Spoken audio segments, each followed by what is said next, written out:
She took in 3 light-skinned children, and the whole town immediately decided it knew the truth. People whispered, pointed fingers, and talked behind her back, convinced she did it for money or attention. But when the real reason came out, the town fell silent, and many couldn't hold back their tears. Subscribe to the channel so you don't miss the next story, and write in the comments which city or country you're watching from. The town woke the way it always did, quietly and with a sense of certainty about itself. Morning light slid across the main street, touching the faded brick of the post office, the narrow windows of the diner, the gas station with its humming pumps, and the white wooden church that stood slightly apart, as if observing rather than participating. Nothing ever truly surprised this place.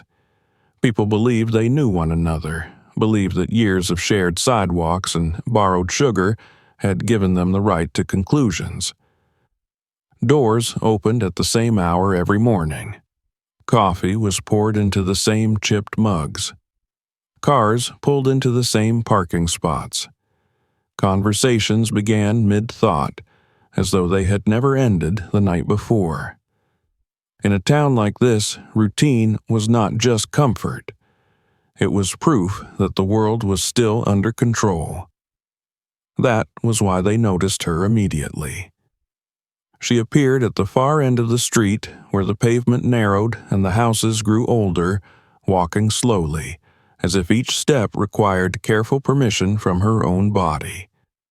She was a black woman, tall but slightly bent at the shoulders, her posture shaped by years of work and something heavier that could not be named so easily.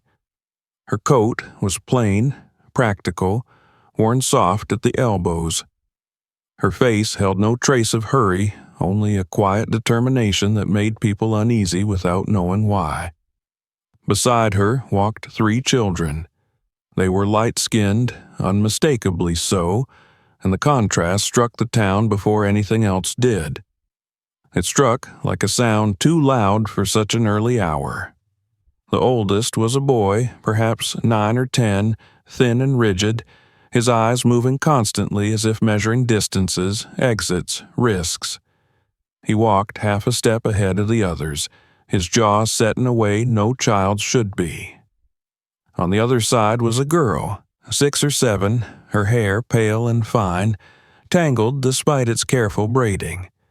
She stayed close to the woman's leg, her fingers curled into the fabric of the coat, as though afraid it might vanish.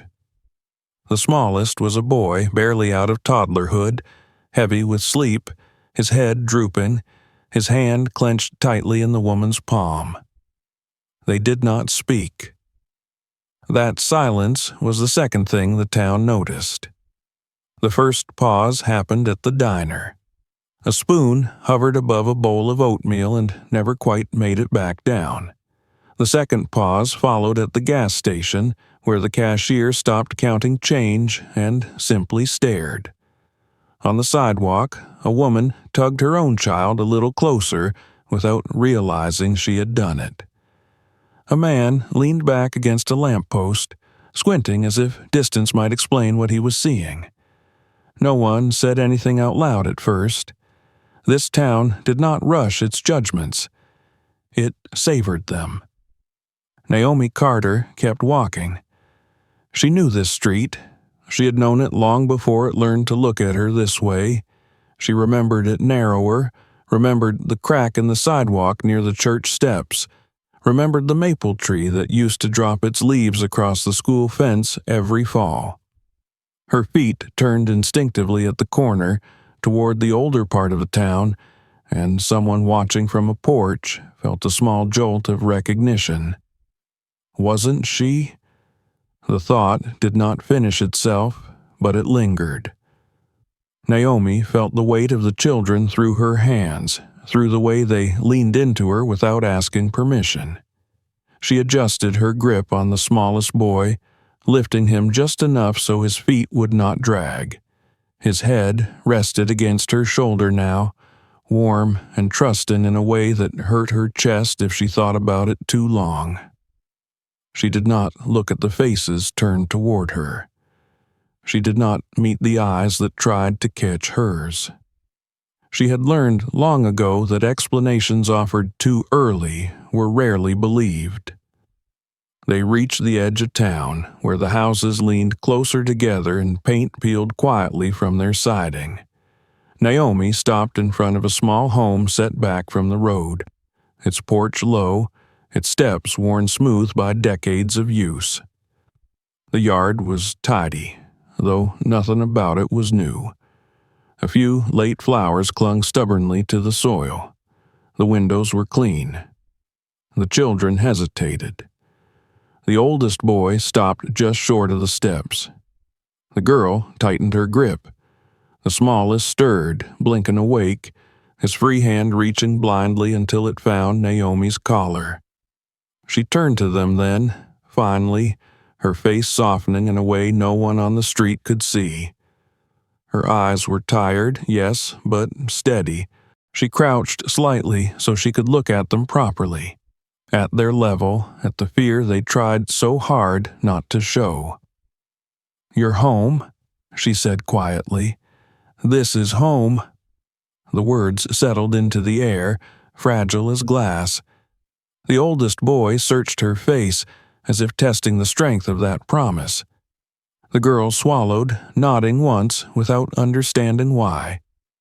The youngest pressed his cheek deeper into her shoulder and sighed. Naomi opened the door. Behind them, the town began to breathe again. The diner door swung open.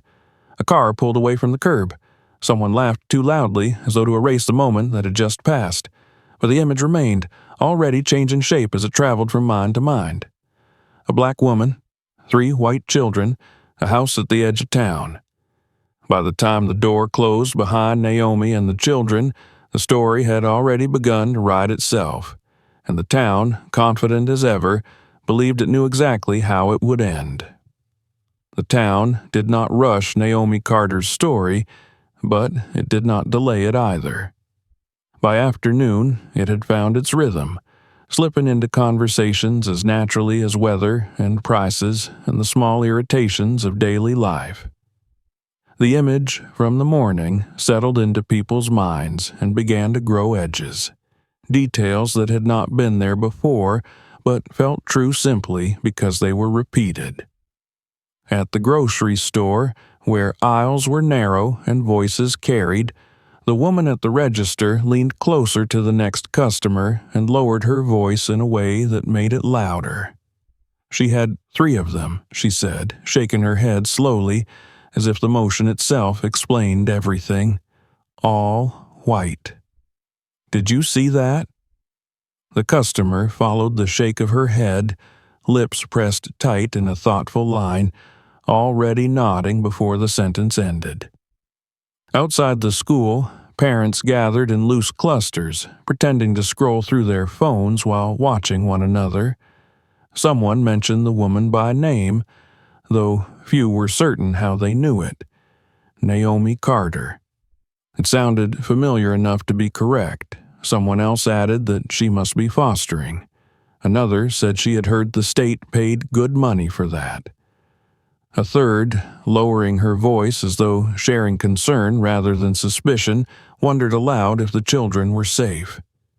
The words moved quickly, changing shape as they went, smoothing over doubt and sharpening certainty. No one spoke cruelly, not in their own minds. They framed their comments as questions, as worries, as reasonable observations. That was how judgment lived here, wrapped in courtesy and soft tones, never quite admitting what it was. Naomi felt it before she heard it. She felt it in the way conversations paused when she entered a room, in the way eyes slid away just a moment too late. She felt it in the careful politeness of strangers who had once been merely indifferent. Politeness, she knew, could be sharper than open hostility. She took the children to enroll them at school and daycare the next morning, holding a thick folder of documents against her chest. The building smelled of disinfectant and old paper. The secretary behind the desk smiled, but her smile did not reach her eyes. "You'll need to fill these out," the woman said, sliding a stack of forms across the counter, though Naomi had already handed her completed copies. The secretary glanced at the children again, her gaze lingering a second longer than necessary. "And we'll need to verify everything." Naomi nodded. She had expected this, she always did. The oldest boy, Daniel, stood rigid beside her, his shoulders squared as if bracing for impact. He watched the room, the doors, the people moving in and out, his eyes missing nothing. The girl, Lily, tucked herself closer into Naomi's side, her fingers twisting the hem of Naomi's sweater. The youngest, Marcus, squirmed, uneasy in the unfamiliar space, his lower lip trembling as he fought tears he did not understand. It took longer than it should have. Questions were repeated. Papers were checked and rechecked. Naomi answered calmly, her voice steady even when the same doubts circled back in different words. She had learned patience the hard way. When they finally left, the air outside felt heavier than it should have. Naomi bent down, smoothing Lily's hair, whispering reassurance she hoped would reach deeper than the fear. At home, behind the closed door, the children began to show what they had been holding in. Daniel paced the small living room, his movements sharp and controlled, stopping at the window every few minutes to peek through the curtain. Lily sat on the edge of the couch, her hands folded tightly in her lap, flinching at every sound from outside. Marcus cried when Naomi stepped into the kitchen, his small body stiffening with panic until she returned and scooped him up again. Naomi moved through the evening with practiced care. She cooked simple food, the kind that smelled familiar and warm. She set the table the same way she would every night, placing cups and plates with deliberate calm. Routine, she knew, was the first language of safety. Later, when the children were bathed and dressed in borrowed pajamas that were still a little too big, Naomi sat with them on the couch and read aloud from an old book she had found at a thrift store. Her voice was low and even, unhurried. Daniel listened without looking at the pages, his attention fixed on the sound of her breathing. Lily leaned against Naomi's arm, her eyes growing heavy. Marcus fell asleep halfway through, his fingers still curled into the fabric of Naomi's sleeve. When she carried them to bed, one by one, Naomi felt the weight of the day settle into her bones. She tucked blankets carefully around each small body, lingering just long enough to be certain their breathing had steadied. Daniel's eyes remained open until the last moment, watching her as if memorizing her shape. "Are you going to stay?" he asked quietly, his voice barely more than air. Naomi met his gaze. "I'm here," she said simply. "I'm not going anywhere." He nodded, accepting the answer not because he trusted it yet, but because he wanted to. Outside, the town continued its quiet assessment. A woman in the parking lot of the grocery store spoke a little louder than necessary when Naomi passed by, her words shaped to sound like concern. Someone at the gas station watched Naomi's hands as she paid, as though looking for something that would confirm the story already forming in his mind. One afternoon, as Naomi loaded groceries into her car, a stranger approached her with a careful smile. "It must be hard," the woman said, her tone heavy with implication, "taking on so much responsibility." Naomi paused, her fingers tightening around a paper bag. "It is," she replied, because the truth did not require defense. The woman nodded, satisfied, as if that single admission had proven something important. The children felt the tension in ways they could not name. Daniel stopped speaking unless spoken to.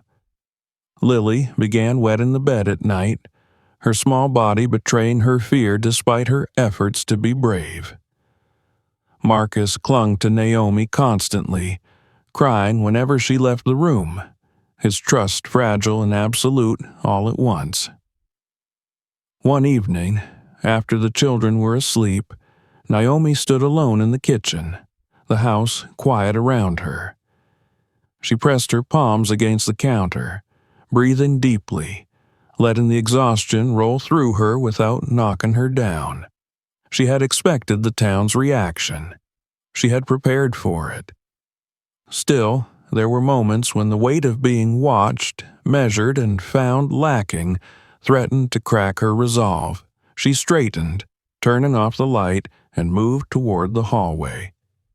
In the dimness, she paused outside the children's room, listening to the soft rise and fall of their breathing. The sound anchored her, reminded her why she had come back here, why she was willing to endure the unspoken judgment that clung to every interaction. The town believed it had seen enough to understand her. It believed the story was already written.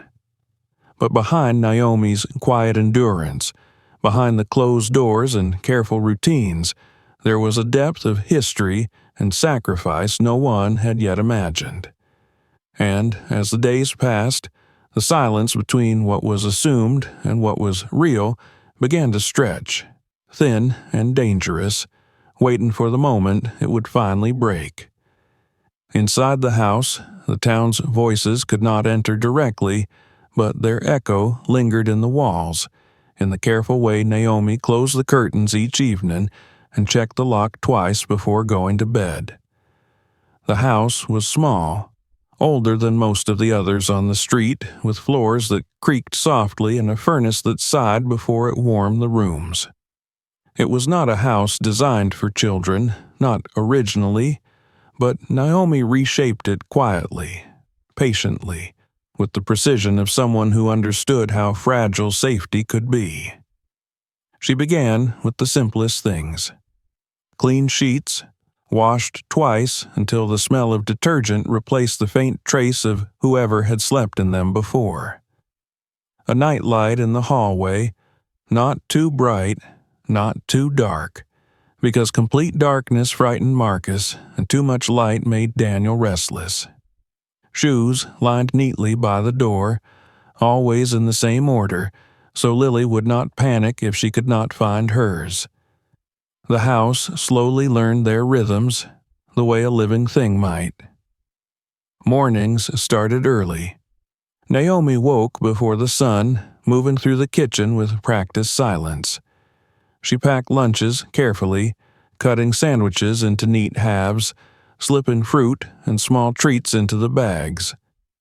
She brewed coffee she barely drank, and oatmeal she insisted the children try, even when Daniel pushed it around his bowl suspiciously. She did not force them. She waited. She understood that trust, like appetite, returned in its own time. The children watched her constantly. Daniel watched with the vigilance of someone who had learned that adults were unpredictable. He noticed the way Naomi set her keys in the same bowl by the door every night, the way she folded towels the same way each time, the way she paused before answering questions that mattered. He filed these details away as if building a map of her reliability. He spoke little, but when he did, his words carried the weight of careful selection. Lily watched with hope and fear tangled together. She followed Naomi from room to room when she could, offering help she did not yet know how to give.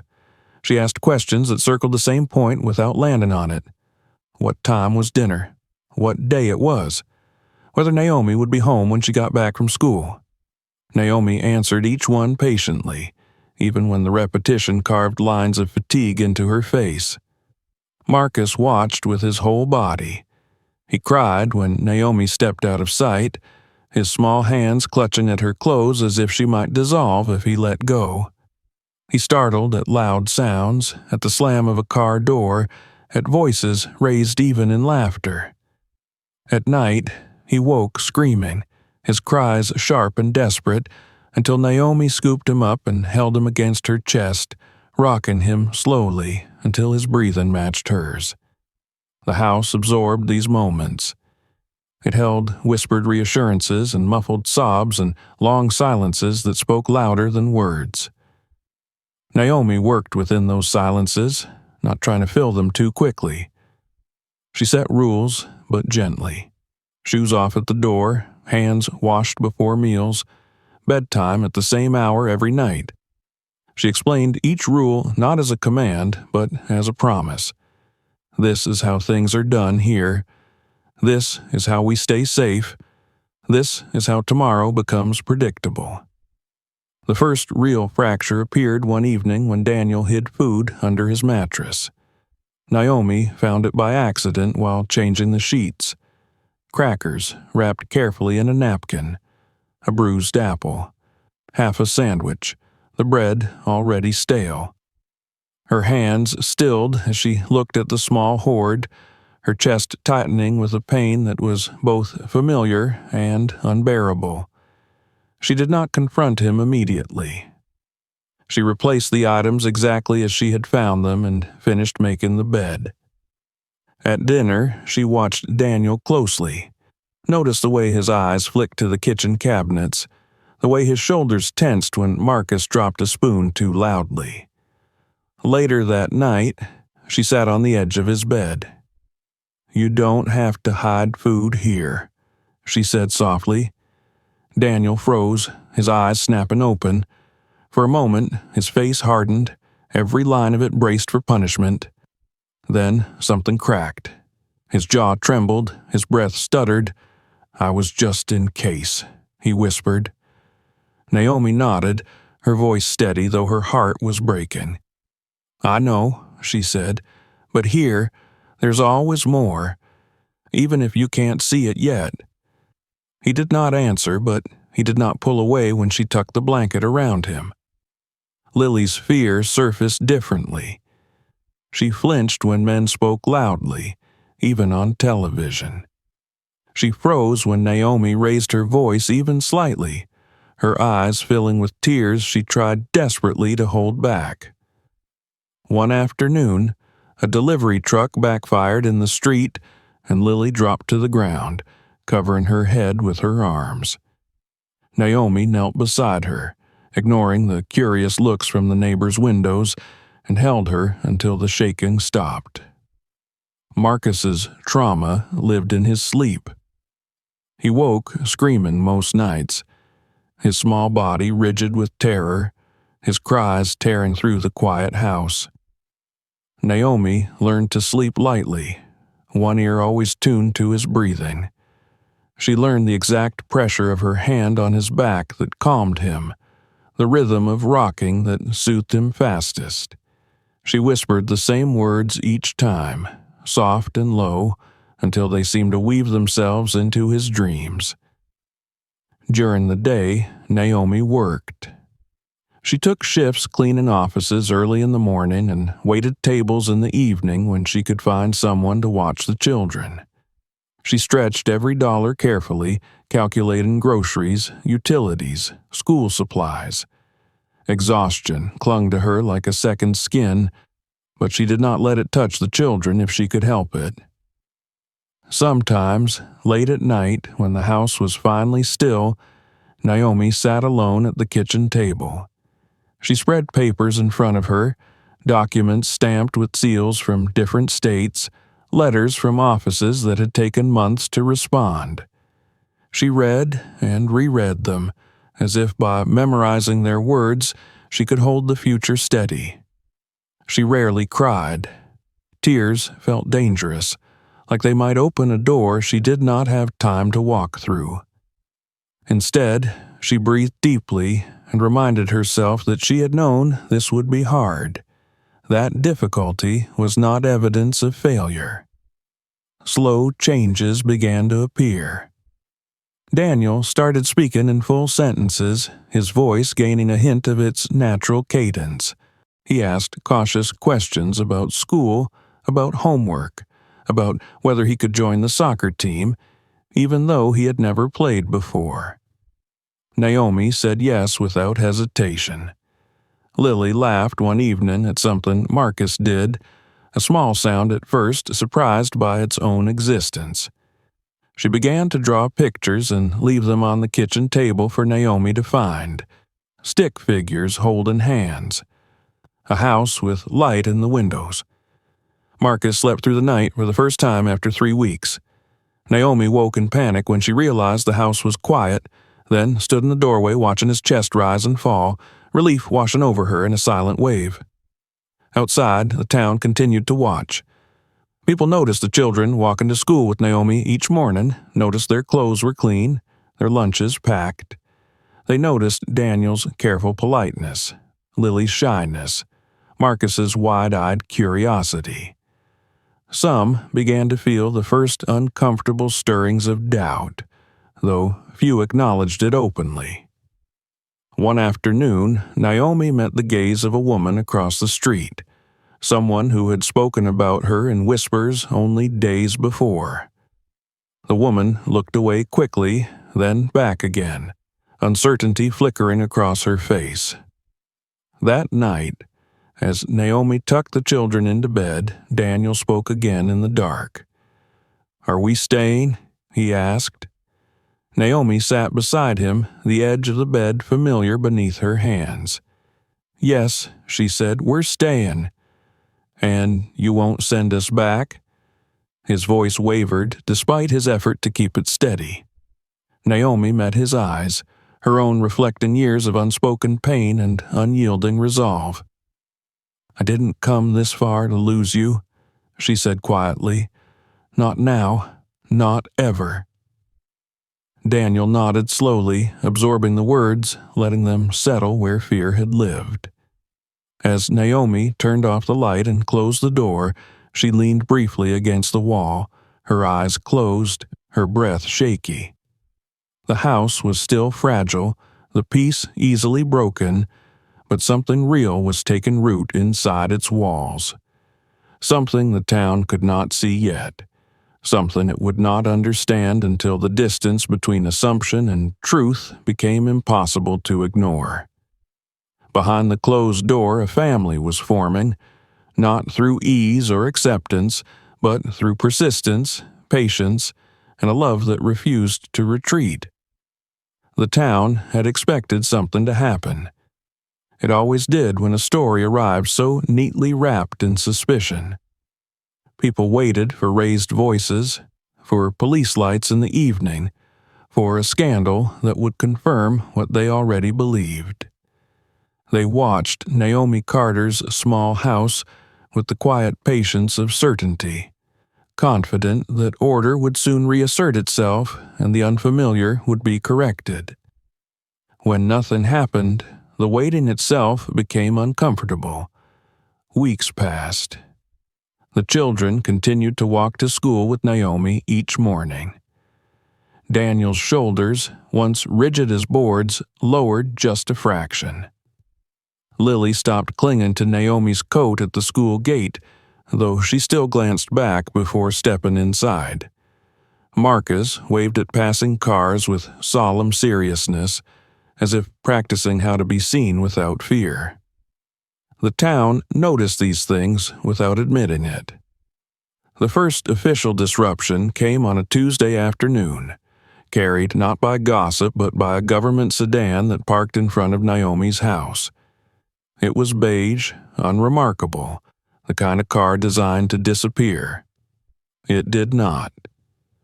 Neighbors paused mid-task. Curtains shifted. Someone across the street leaned a little too long against a mailbox, pretending to check their phone. A woman down the block made a call she would later describe as coincidence. The social worker introduced herself as Miss Randall. She was polite, efficient, and practiced in the careful neutrality of someone who had learned not to assume anything too quickly. Naomi welcomed her inside without hesitation. She had known this visit would come. It always did. Miss Randall looked around slowly, her gaze lingering on details rather than surfaces. She noticed the children's shoes by the door, the way they were lined up, worn but clean. She noticed the schedule pinned to the refrigerator, handwritten, the same routine every day. She noticed the smell of food still lingering faintly in the air. She asked questions. Naomi answered them. The children were spoken to gently, one at a time. Daniel answered with measured caution, choosing each word as if it mattered greatly. Lily whispered, her eyes darting to Naomi for reassurance. Marcus climbed into Naomi's lap and refused to move. His small fingers knotted into her sleeve. Miss Randall took notes. She nodded. She checked documents Naomi had already organized, stacked neatly in a thick folder that bore the wear of long handling. She did not rush. Outside, the town waited. When Miss Randall left without incident, without raised voices or obvious concern, the waiting turned into irritation. The absence of drama felt like a personal inconvenience. Conversations resumed with a sharper edge, frustration creeping into the familiar tones. If everything was fine, then why did it feel wrong? That question followed Naomi into the school office a few days later. The secretary smiled again, just as carefully as before, but this time there was a new undercurrent to it, something tight and dissatisfied. Naomi handed over a form, and the secretary paused longer than necessary before filing it. "I heard someone came by your house," she said lightly, as though discussing the weather. "Yes," Naomi replied. She did not offer more. "Well," the woman continued, lowering her voice, "it's good they're keeping an eye on things." Naomi met her gaze evenly. "They are," she said. The conversation ended there, unfinished and heavy. It was the children's teacher, Eleanor Hayes, who felt the first real shift. She had been teaching in this town for over 20 years. She knew the patterns of children better than most adults knew themselves. She noticed that Daniel stopped flinching when someone spoke behind him. She noticed Lily raising her hand in class, tentative but proud. She noticed Marcus, brought in occasionally for visits, laughing freely in the hallway. These were not the changes of children living in uncertainty. One afternoon, Eleanor asked Daniel to stay after class. He stiffened instantly, old habits snapping back into place, but he stayed. She spoke to him gently, asked about his favorite subject, about what he liked to read. His answers were cautious but honest. When Naomi arrived to pick him up, Eleanor saw the way Daniel relaxed when he spotted her, the way his body leaned unconsciously toward her. It was subtle. It was unmistakable. Later that week, Eleanor crossed paths with Naomi in the hallway. She hesitated, then spoke. "They're doing well," she said, "better than I expected." Naomi smiled faintly. "They've been through a lot." Eleanor studied her for a moment, then nodded. "It shows," she said, "and so does the care." That night, Naomi stayed up later than usual. The children slept soundly, the house unusually quiet. She spread her papers across the kitchen table again, but this time she did not read them. She simply looked at them, the stamps and signatures blurring together as exhaustion pressed down on her shoulders. A sound from the hallway made her look up. Daniel stood there, barefoot, his face pale in the dim light. "I couldn't sleep," he said. Naomi pushed her chair back and opened her arms. He crossed the room without hesitation and sat beside her, leaning into her side. They stayed that way for a long moment, neither speaking. "Are they going to take us away?" he asked finally. The question landed softly but carried the weight of everything that had come before. Naomi closed her eyes for a brief second, steadying herself. "No," she said. "No one has taken you anywhere." He studied her face, searching for cracks. "People keep asking things," he said. At school? I know, Naomi replied. People ask when they don't understand. Do they understand now? He asked. Naomi shook her head slowly. Not yet. Daniel nodded, accepting the answer with the solemnity of someone used to waiting. He rested his head against her shoulder, his breathing evening out as sleep finally claimed him. The next day, Eleanor noticed something else. Naomi arrived to pick up Lily with a thick folder tucked under her arm, worn at the edges. When she set it down on a chair, a few papers slipped free. Eleanor glanced down instinctively and caught sight of unfamiliar seals, names of agencies from states far from their own.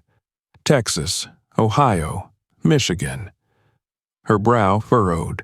She did not say anything then, but the image stayed with her, a quiet contradiction to the town's tidy assumptions.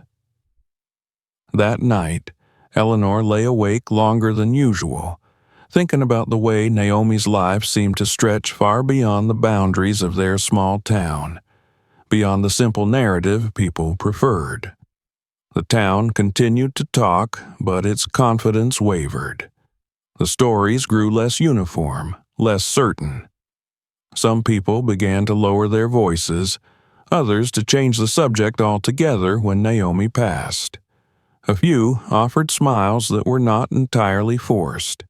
Not everyone softened. An anonymous call came into the school district questioning Naomi's fitness as a guardian.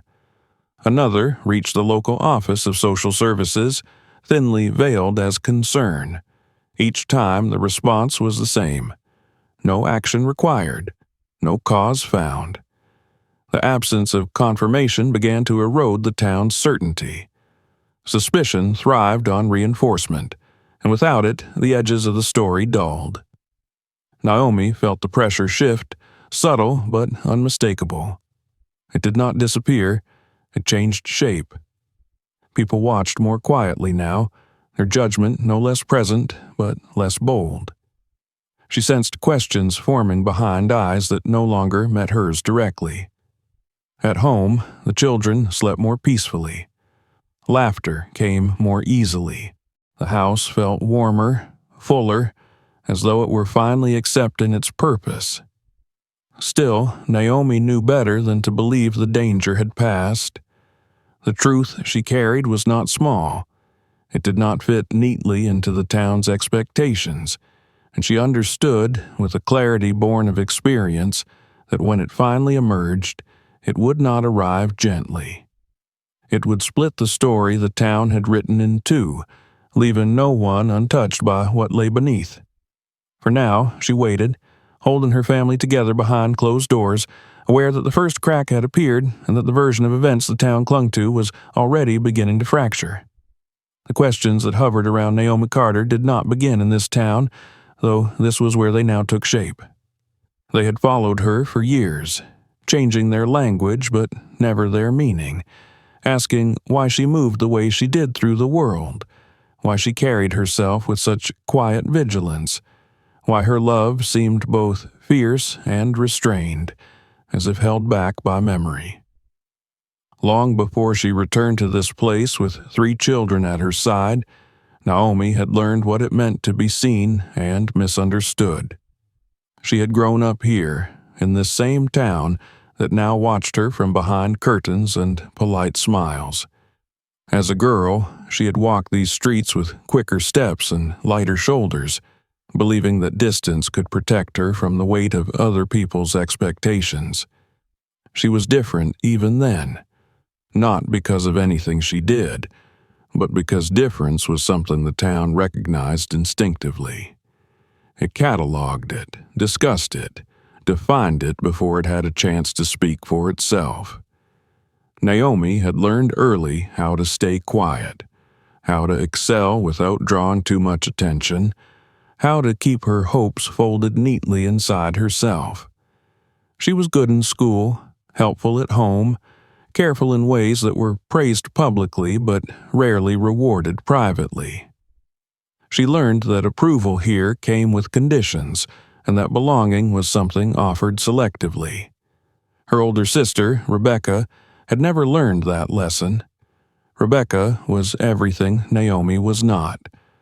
Where Naomi was reserved, Rebecca was radiant. Where Naomi moved cautiously, Rebecca moved as though the world owed her something and might deliver it at any moment. She was light-skinned, striking, magnetic in a way that bent rooms toward her. People noticed Rebecca not because they meant to, but because she demanded to be noticed simply by existing. As girls, they had shared a room at the back of their mother's small house. Naomi remembered lying awake at night listening to Rebecca whisper her dreams into the darkness. She would leave this town, Rebecca said.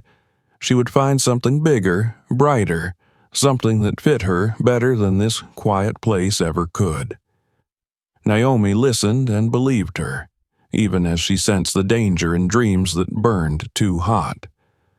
Their mother tried to hold them both together, but she was tired, worn down by long hours and quiet disappointments. When she died, the house grew emptier in a way that could not be repaired. Naomi stayed because she did not know how to leave yet.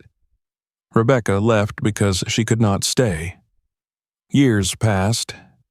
Naomi built a life carefully, piece by piece. She worked, saved, planned. Rebecca drifted. She called sometimes, her voice bright and breathless, full of stories that did not quite add up. New cities, new men, new beginnings that always seemed to collapse just as quickly as they formed. The first child came quietly, almost accidentally.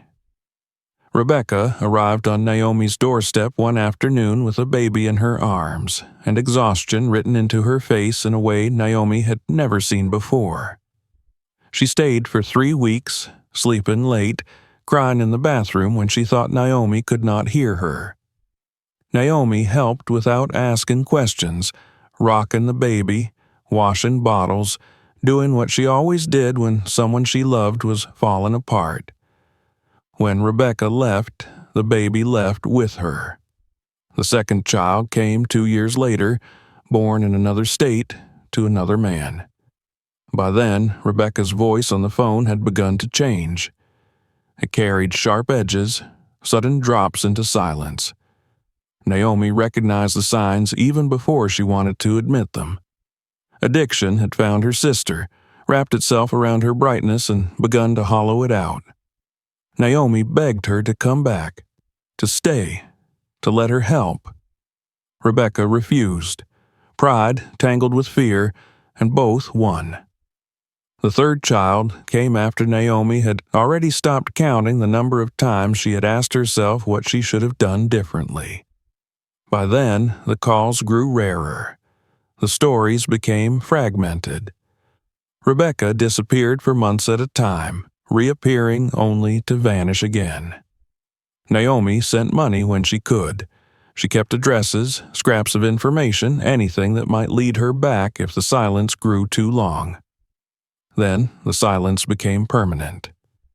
The call came from a hospital in a city Naomi had never visited. Rebecca was gone. An overdose.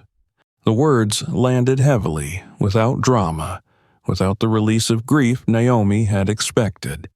Instead, there was a numbness that spread slowly, filling every space inside her. In the days that followed, Naomi learned how easily people disappeared into systems not built to remember them. There were records, yes, but they were scattered, incomplete. Each agency knew only a fragment of Rebecca's life, never the whole. And the children, Naomi discovered, had been separated long before Rebecca died, placed in care, moved between homes, sent to different states based on availability rather than connection. The truth arrived not as a single revelation, but as a series of confirmations that cut deeper each time. Naomi spent nights on the phone, days traveling when she could afford to, listening to voices that spoke of policy and procedure as though they were laws of nature rather than choices made by people. She asked if the children were together. They were not. She asked if they could be reunited. It would be difficult. She asked if she could take them. The silence on the other end of the line was long enough to feel like judgment. Naomi did not give up. She gathered documents. She submitted forms. She underwent background checks, interviews, evaluations. She proved what should not have needed proof, that she was capable, that she was stable, that she was family. At every step, she was offered compromises. One child, they suggested. The youngest would be easiest, or perhaps the oldest, since he remembered her sister. Taking all three would be complicated, they warned. Unlikely, risky. Naomi listened. She thanked them. Then she refused. She could not choose between them. She would not. Rebecca's children had already been divided by circumstance, by neglect, by systems that valued efficiency over bonds. Naomi would not become another person who decided one was worth more than the others. The process took years. Years of waiting, of appeals, of temporary placements that ended too soon. Years of exhaustion that pressed against Naomi's resolve until it felt thin as glass. She sold what she could. She moved where she had to. She took work wherever it was offered. She slept in cheap motels and borrowed rooms, carrying a single suitcase and a growing file of paperwork that documented every step of her pursuit. There were moments when she nearly stopped. Moments when the weight of what she was trying to do felt impossible. In those moments, she thought of Rebecca's voice as it had been before everything went wrong. She thought of the promise she had made to herself, whispered into the dark years ago, that if she ever found those children, she would not let them disappear again. When the final approval came, it did not feel triumphant. It felt fragile, temporary. Naomi knew better than to celebrate too early. She brought the children together one by one, carefully, lowly. The first meeting was awkward, painful, filled with mistrust and confusion. They did not recognize one another as siblings.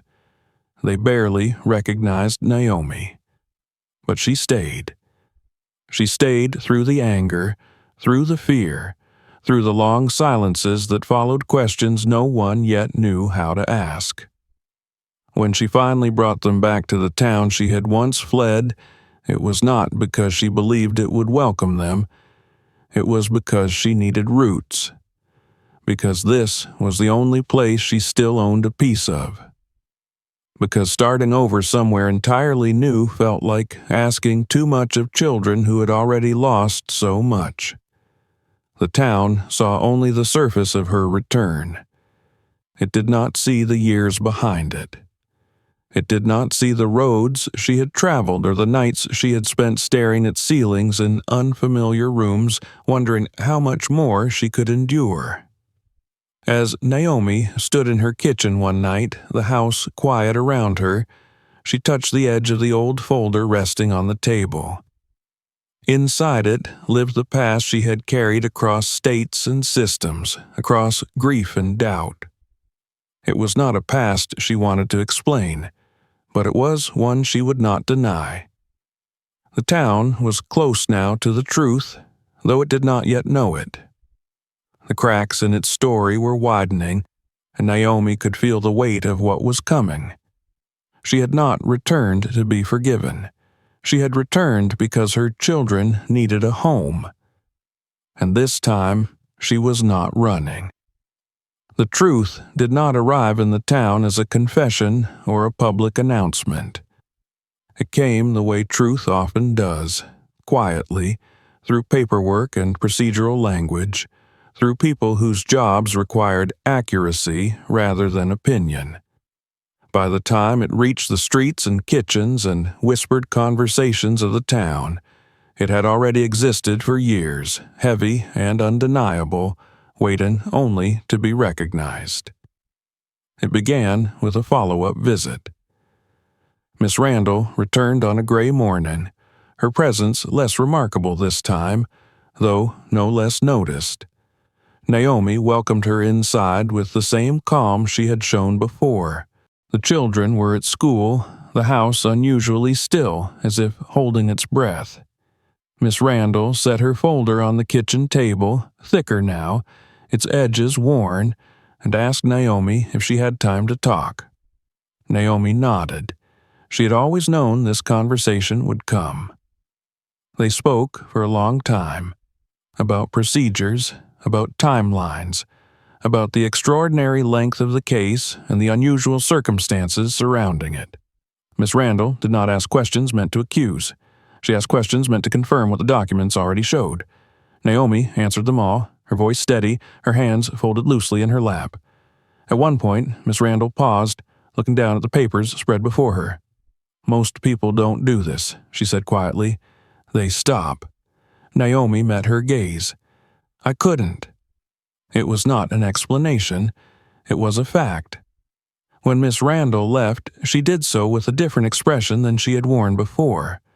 Not suspicion, not neutrality. Something closer to respect, though she did not name it. That afternoon, Eleanor Hayes received a call. She listened carefully, her posture stiffening as the words took shape in her mind. She had suspected there was more to Naomi's story, but the truth, when spoken plainly, unsettled her far more than any rumor had. She asked a few clarifying questions, thanked the caller, and sat in silence for a long time after the line went dead. The children were not foster placements. They were not part of a system Naomi had stepped into on a whim or for benefit. They were family.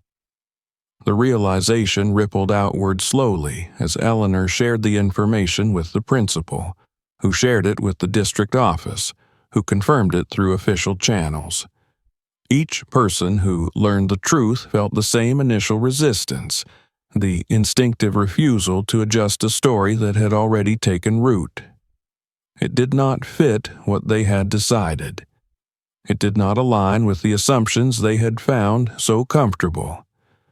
But facts, once established, did not bend easily. The town learned in fragments. Someone overheard a conversation in the school office. Someone else saw a document stamped with Naomi's name and the word guardian replaced by aunt. A clerk at the county office spoke too freely to a neighbor who spoke to someone else. The story shifted, awkwardly at first, its edges jagged and incomplete. They are her sister's children. She searched for them for years. They were separated, different states. She took all three. Each new detail landed heavily, rearranging the familiar narrative into something unrecognizable. In the grocery store, the cashier who had once leaned in to whisper now fell silent when Naomi approached. At the gas station, the man who had watched her hands too closely stared at the counter instead.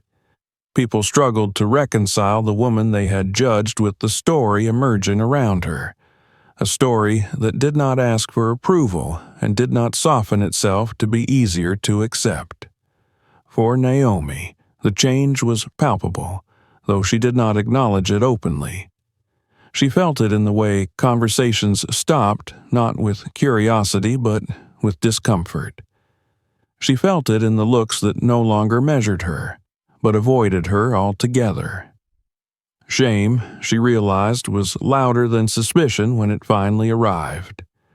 At home, the children sensed something shifting, though they could not name it.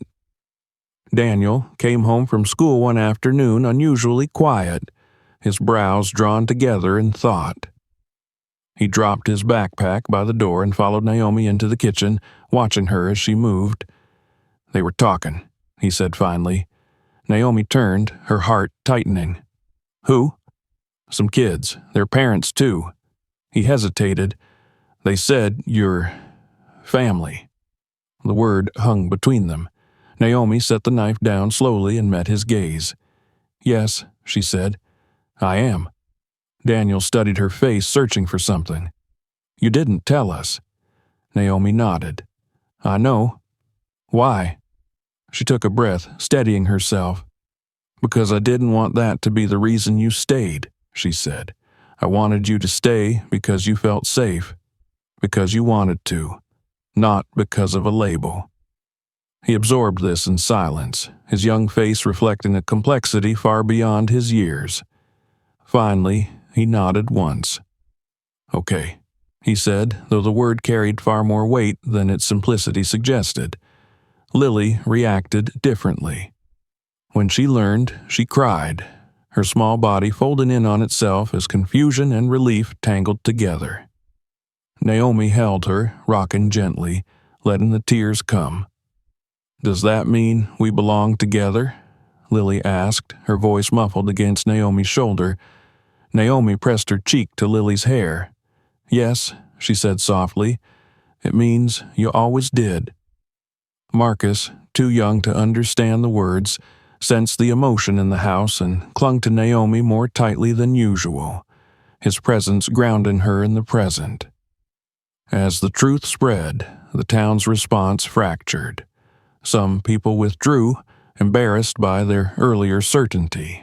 Others attempted quiet acts of restitution, leaving bags of groceries on Naomi's porch, offering rides, speaking in careful tones that bordered on apology without ever forming the word itself.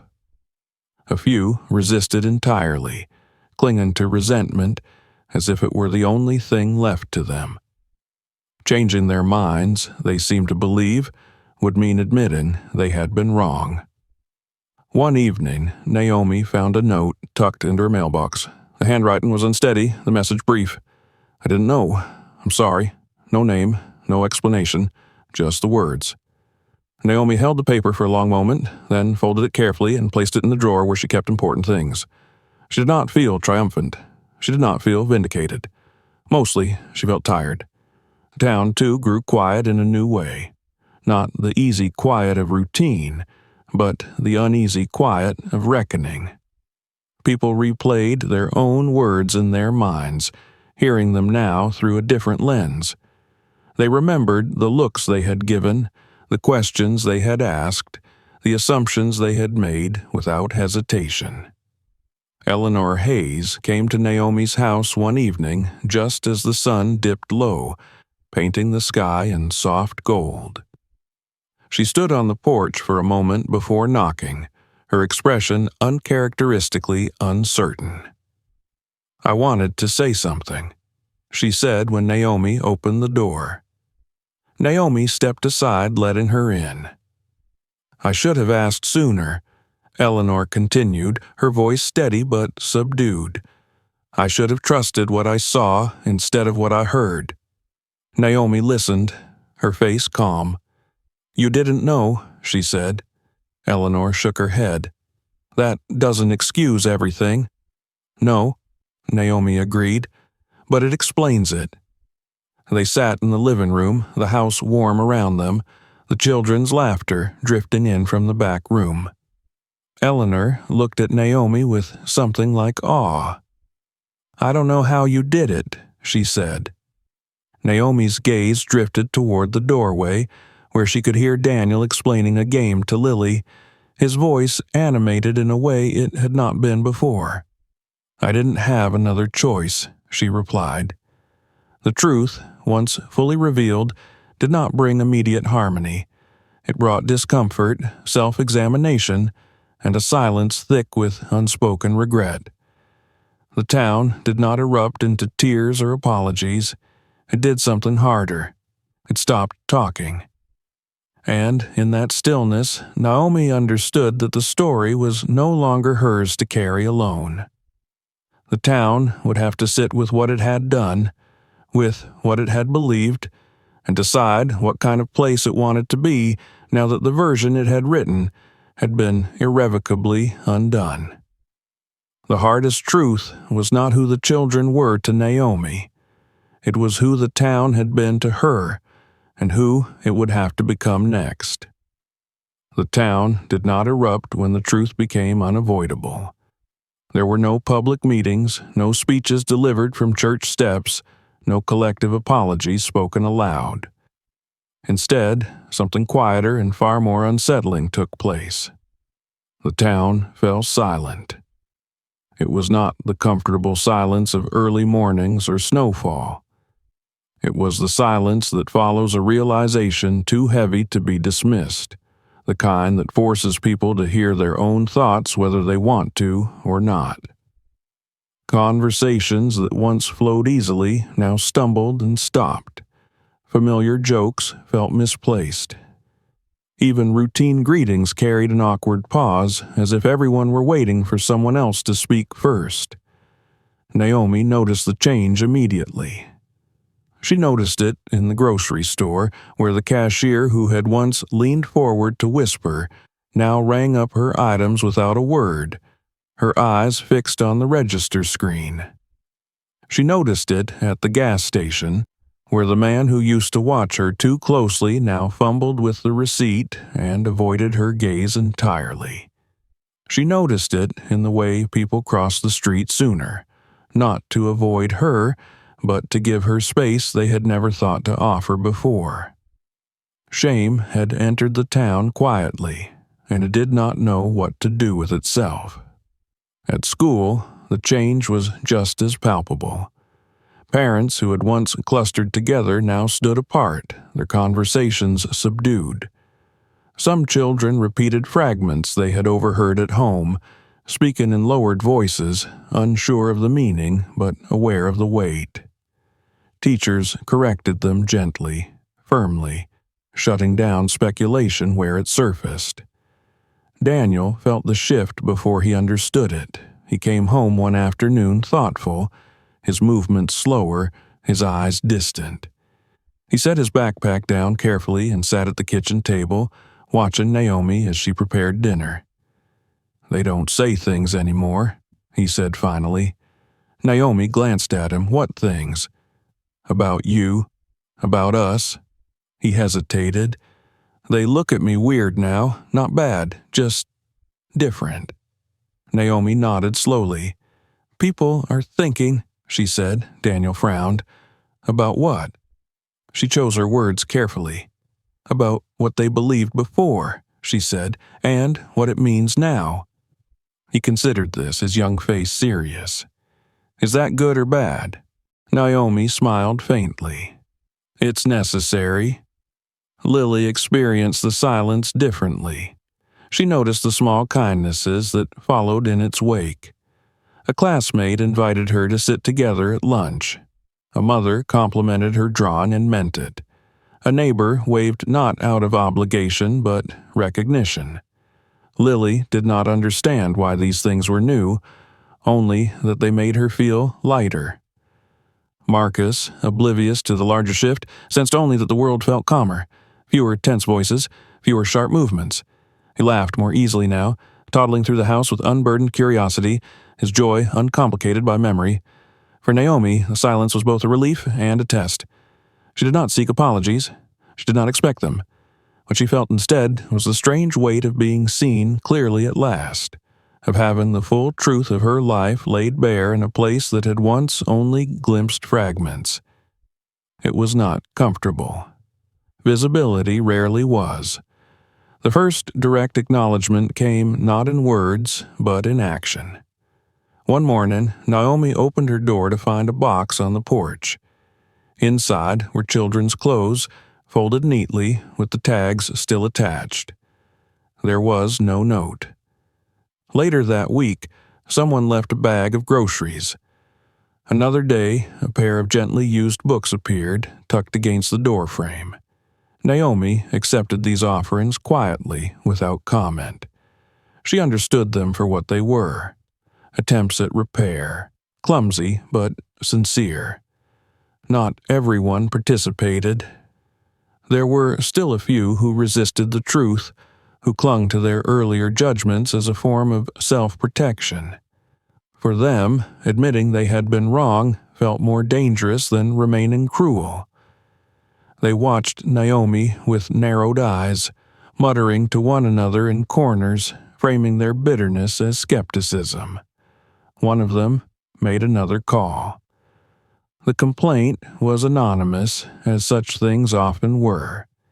It questioned Naomi's fitness as a guardian, raised vague concerns about the children's well-being, suggested that sentiment had clouded judgment. The call moved through the proper channels, triggering yet another review. When Naomi received notice of the investigation, she did not react outwardly. She folded the letter carefully and placed it on the table beside her documents. Her hands were steady, but her chest tightened with a familiar ache. She had known this, too, was possible. This time, however, she was not alone. Eleanor Hayes learned of the complaint through the school district and felt a sharp anger she had not expected. She thought of Daniel's careful diligence, of Lily's growing confidence, of Marcus's laughter echoing through the hallway. She thought of the nights she herself had spent reconsidering her silence, her complicity. She wrote a statement, not as a teacher fulfilling a requirement, but as a witness. Others followed. The school counselor submitted observations. A pediatric nurse documented the children's progress. Miss Randall added her own report, thorough and unequivocal. Even a neighbor, one of the quiet ones who had watched without speaking, came forward to say what she had seen. Consistency, care, stability. The investigation concluded quickly. When Naomi received the final notice confirming that no further action would be taken, she allowed herself a long, silent breath. She folded the letter and placed it in the folder that had become a record not only of struggle, but of survival. The town heard about the failed complaint soon enough. This time the response was different. People spoke of it with discomfort, shaking their heads, unwilling to defend the action. Someone muttered that it had gone too far. Someone else said quietly that some things could not be undone, once said aloud. Naomi did not ask who had made the call. She did not want to know. Carrying that knowledge felt unnecessary, even harmful. She had learned that healing did not come from confronting every wound directly. The closest thing to an apology came one evening as Naomi stood in the front yard watching the children play. A woman approached slowly, her posture hesitant. "I used to talk," the woman said abruptly, her voice trembling. "I shouldn't have. I didn't know." Naomi looked at her, really looked, and saw fear rather than malice. "No," she said gently. "You didn't." The woman swallowed hard. "I'm sorry, anyway." Naomi nodded. "Thank you." That was all. The town did not transform overnight. There were no grand gestures, no declarations of newfound understanding. What changed instead were the small things. Doors held open a moment longer. Invitations extended cautiously. Eyes met instead of sliding away. The silence softened. One afternoon, Naomi walked down the same main street where she had first arrived weeks earlier. This time, the street did not pause to watch her pass. People nodded. A man tipped his hat. A woman smiled and meant it. The town had not become perfect, but it had become quieter in a way that allowed space for reflection. At home that evening, Naomi sat at the kitchen table as the children slept. The house felt full now, settled, no longer bracing itself against intrusion. She thought of the story the town had written and rewritten, of how easily it had judged and how slowly it had learned. She did not feel victorious. What she felt was a calm resolve. She had not returned to teach the town a lesson. She had returned to keep a promise. Everything else had been incidental. The silence that followed was not emptiness. It was the sound of a community standing still long enough to realize what it had done and what it might still do better. And for the first time since Naomi had come back, the town allowed itself to listen. Time did not heal everything at once, but it began to move differently after the town fell silent. The days stopped feeling like trials to be endured and started to resemble something closer to living. The change was subtle, almost invisible if one did not know what to look for, but Naomi felt it in her body first. She woke without the familiar knot of anticipation in her chest. She moved through her mornings without bracing herself for the next question, the next look, the next challenge. The house responded as well. It no longer seemed to hold its breath when the door opened or a car passed outside. The floors creaked as they always had, but the sound felt companionable now, like an old voice clear in its throat. The furnace hummed steadily. Light filled the rooms in a way that made them feel larger than they were. The house, once a shelter, had begun to settle into its role as something more permanent. The children changed with it. Daniel changed first, though the shift was so gradual it might have gone unnoticed by anyone who did not watch him closely. The vigilance that had once defined him loosened its grip. He no longer positioned himself between Naomi and the world without realizing it. He forgot to check the locks at night. He laughed, not often at first, but freely when it came, his laughter sharp and surprised, as if he were discovering the sound for the first time. At school, his teacher noticed that his work improved, not because he tried harder, but because he no longer tried to control everything. He raised his hand more often. He argued gently with classmates instead of withdrawing. When he asked Naomi if he could join the soccer team, it was not framed as a test of whether she would say yes. It was simply a question, asked with expectation rather than fear. Naomi stood on the sidelines at his first practice, watching him run awkwardly across the field, his movements unpolished but eager. She felt a tightness in her throat she did not try to suppress. This, she realized, was what safety looked like. Not the absence of danger, but the freedom to be clumsy, to fail, to try again without catastrophe. Lily blossomed more quietly. She began to talk more at home, her voice gaining strength and color. She brought home stories from school, small dramas and triumphs that mattered intensely to her. She stopped asking the same questions over and over, stopped needing constant reassurance that Naomi would still be there when she returned. Instead, she assumed it, as children should. One afternoon, Lily brought a friend home without asking first. She stood in the doorway, her eyes wide with both excitement and uncertainty, waiting for Naomi's reaction. Naomi smiled and invited them in without hesitation. Lily watched her carefully, then beamed, pride flooding her face. Later, as the girls played in the living room, Lily leaned close to Naomi and whispered, "This is my house," with a certainty that felt like a gift. Marcus grew in leaps and bounds, his progress marked less by milestones than by ease.